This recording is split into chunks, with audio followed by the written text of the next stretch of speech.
The crackle of a police radio pierces the quiet of an Oakland afternoon. Unit 12, we've got a vehicle description matching a parole violation suspect. Proceed with caution. It's March 21, 2009, and what begins as a routine traffic stop in East Oakland is about to spiral into one of the deadliest days in the city's history. 4 officers, all seasoned veterans, will not make it home. A 26-year-old man named Lovelle Mixon, a parolee with a troubled past, is behind the wheel. By the end of the day, his name will be etched into infamy, and the question on everyone's mind will linger: what drove a young man to unleash such chaos? If you're drawn to stories of crime that unravel the complexities of human desperation, this is a tale you won't want to miss, a story of tragedy, loss, and a city forever changed. Background and setup: Oakland, California, in 2009, was a city of contrasts. Nestled in the shadow of San Francisco, it was a vibrant hub of culture and resilience, but also a place grappling with poverty, crime, and strained police-community relations. East Oakland, where our story unfolds, was known for its rough edges, streets lined with modest homes, corner stores, and the constant hum of survival. It was here, on the afternoon of March 21, that Lovelle Mixon, a 26-year-old Oakland native, navigated the familiar streets of his neighborhood. Mixon was no stranger to the law. Born in 1982, he grew up in a community where opportunities were scarce, and the pull of the streets was strong. By his mid-20s, he had already served time for serious offenses. In 2002, he was convicted of assault with a deadly weapon during an armed robbery in San Francisco, a crime that landed him a 6-year sentence in Corcoran State Prison. After his release, he violated parole, leading to an additional 9 months behind bars. By November 2008, Mixon was out again, but his freedom came with strings. A no-bail warrant for a parole violation loomed over him, tied to another assault charge. His family later revealed he was embroiled in a feud with his parole officer, whom he accused of missing scheduled visits. Frustrated, Mixon skipped a mandatory check-in just weeks before the fateful day, a decision that set him on a collision course with destiny. Mixon's life wasn't all defined by crime. He had married his childhood sweetheart, Amora Langston, while in prison, and briefly worked as a janitor for a low-income housing provider in Hayward after his release. To his family, he was a complex figure, not a monster, but a man caught in a cycle of hardship and poor choices. His sister, Anjali Mixon, described him as someone who loved his family deeply, even if his actions often led him astray. His grandmother, Mary Mixon, spoke of his anger toward his parole officer, a grievance that seemed to fester in the weeks leading up to March 21. The officers involved that day were part of Oakland's tight-knit police force, men who had dedicated years to serving a city that demanded both courage and resilience. Sergeant Mark Dunnikin, 40, was a veteran with 18 years on the force, known for his calm demeanor and commitment to his motorcycle unit. Officer John Heggie, 41, was a respected figure with a passion for community policing. SWAT team members Sergeant Irvin Romans, 43, and Sergeant Daniel Sacchi, 35, were highly trained, accustomed to high-stakes operations. Together, they represented the backbone of Oakland's law enforcement, men who knew the risks of their job, but could never have anticipated the storm awaiting them. The crime of the day began like any other in East Oakland. At around 1 p.m., Sergeant Dunnikin and Officer Heggie, patrolling on motorcycles, spotted a red Buick with a temporary license plate near 74th Avenue and MacArthur Boulevard. The vehicle matched the description of one linked to Lovelle Mixon, a parolee wanted for violating his terms. Dunnikin radioed for backup, his voice steady but alert. The officers approached the car, pulling Mixon over in a routine traffic stop. What happened next unfolded in a matter of seconds, but its impact would reverberate for years. As Dunikin and Heggie approached the Buick, Mixon, seated behind the wheel, made a split-second decision. He drew a semi-automatic handgun and opened fire without warning. The first shots struck Dunikin in the neck, dropping him instantly. Heggie, caught off guard, was hit multiple times as he tried to react. The gunfire was relentless, a chaotic burst that shattered the afternoon calm. Witnesses later described the scene as surreal, residents frozen on their porches, the sound of shots echoing off concrete. Mixon fled on foot, leaving the two officers bleeding on the pavement. Dunikin was pronounced dead at the scene. Heggie, critically wounded, was rushed to Highland Hospital, where he would later succumb to his injuries. The Oakland Police Department was thrust into high alert. Within hours, a manhunt was underway, with Mixon identified as the prime suspect.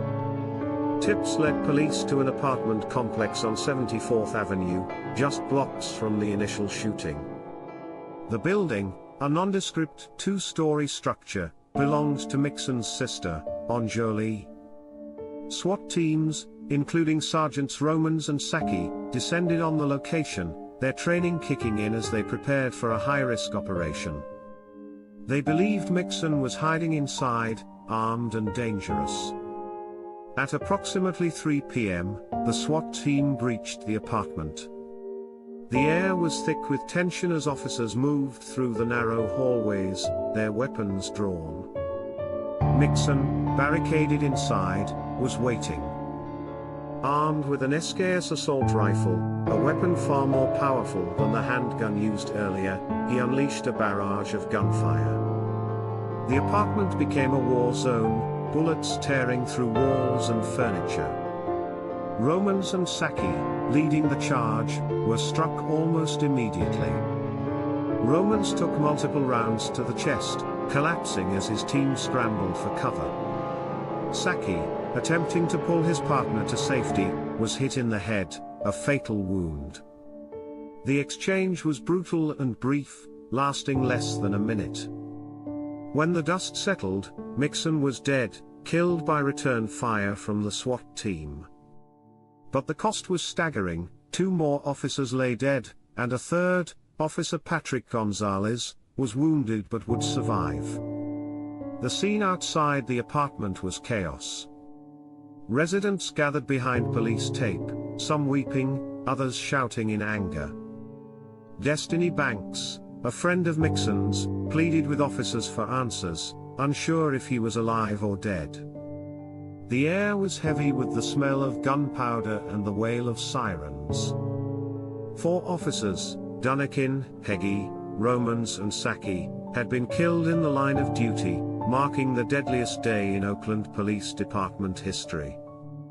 The investigation into the Oakland shootings was immediate and exhaustive. The Oakland Police Department, reeling from the loss of 4 of their own, worked alongside state and federal agencies to piece together the events. Detectives began with the initial traffic stop, combing the scene for physical evidence. Shell casings from Mixon's handgun were recovered, confirming he had fired first.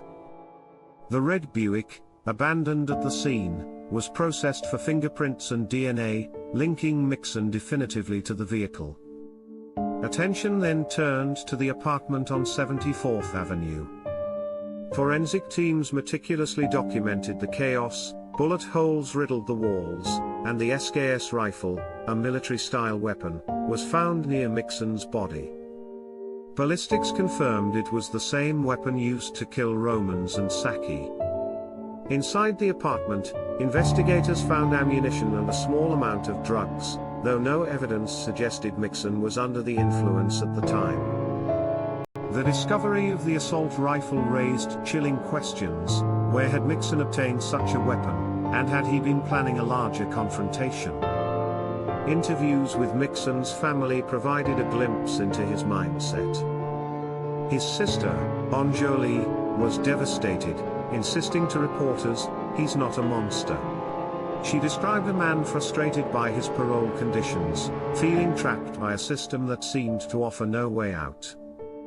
His grandmother, Mary Mixon, told the San Francisco Chronicle that Lovelle had been angry at his parole officer, believing the officer was unfairly targeting him. He said he was willing to go back to prison just to get a new agent, she recalled, her voice breaking. These statements painted a picture of a man under pressure, but they did little to explain the ferocity of his actions. The investigation also focused on Mixon's criminal history. Records showed a pattern of violent behavior, including the 2002 armed robbery and subsequent parole violations. Detectives explored whether Mixon had ties to local gangs or was involved in other criminal activity, but no clear connections emerged. The no-bail warrant, issued for skipping his parole check-in, suggested he knew he was a wanted man.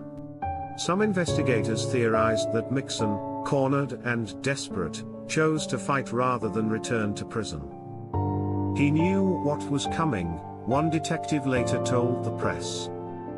He made a choice to go out on his terms. Community response was a critical part of the investigation. East Oakland residents, already wary of police presence, were divided. Some expressed sympathy for the officers' families, while others saw Mixon's actions as a tragic outburst against a system they viewed as oppressive. Detectives canvassed the neighborhood, seeking witnesses to the traffic stop and the apartment shootout. A local resident, who asked to remain anonymous, told police he saw Mixon sprinting from the Buick, his face a mask of panic. Another witness described hearing the deafening gunfire from the apartment, saying, "It sounded like a war." The investigation faced challenges due to the emotionally charged atmosphere. Protests erupted in Oakland, with some community members decrying police tactics, while others mourned the fallen officers. The department released bodycam footage and radio logs to provide transparency, showing the rapid escalation at both scenes. The footage was harrowing, Dunnikin's calm voice during the traffic stop, followed by the sudden crack of gunfire, the SW sustained SWAT team's methodical approach to the apartment, unaware of the ambush waiting inside. These recordings, later aired in news reports, brought the tragedy into stark relief for the public. Outcome and aftermath. The legal outcome of the case was straightforward but devastating. Lovelle Mixon, the sole suspect, was killed in the apartment shootout, leaving no one to prosecute. The Alameda County District Attorney's Office conducted a review, concluding that the officer's actions were justified given the immediate threat posed by Mixon. The report noted that Mixon fired first in both encounters, leaving the officers with no choice but to respond with lethal force. The impact on Oakland was profound. The loss of 4 officers, Mark Dunnikin, John Heggie, Irvin Romans, and Daniel Sacchi, sent shockwaves through the police department and the community. Funerals for the officers drew thousands, including law enforcement from across the country. At a memorial service, Oakland Police Chief Howard Jordan spoke through tears, "These men were our brothers, our protectors. Their sacrifice will never be forgotten." The officers' families released statements expressing their grief and pride, with Dunnikin's wife describing him as a man who lived to serve. Public reaction was deeply polarized. National media outlets covered the story extensively, with headlines like "Oakland's Darkest Day" and "Parolee's Rampage Leaves City in Mourning." Some commentators framed Mixon as a symbol of systemic failure, pointing to his troubled upbringing and the challenges of reintegrating ex-convicts.